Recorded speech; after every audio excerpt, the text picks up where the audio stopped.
నాకు తెలియదు ఆ విషయం. అది ఏ రూపం అయితే నేను చెప్పా, కానీ ఈ ప్రభుత్వ రూపం అయితే ఉండదు. ఈ ప్రభుత్వ రూపం ఉండదు అంటే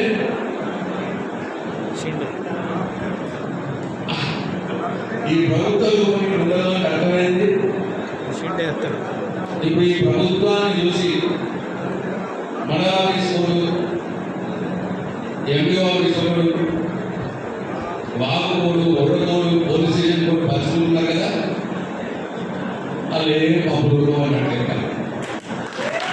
అయితే ఇది మొదటి పాయింట్.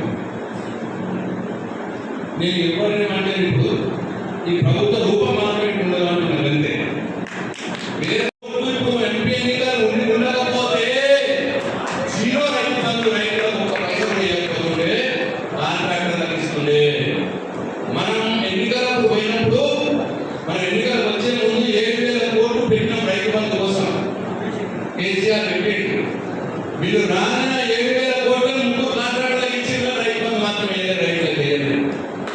ఈ ఎలక్షన్ ఉన్నాయని దాంట్లో 4 నెలల పుట్టిన ఇంకా రాకొచ్చిన 4 నెలలుగా ఎలక్షన్ అయిపోయినాక రైతు బంధు రావడం, నీకు సర్పంచ్ ఎంపీ సెలక్షన్ అంటే ఏదో ఉంటారు ఇగో ఇక అయిపోయినట్టే మళ్ళీ 5 ఏళ్ళ ఎలక్షన్ లేదు.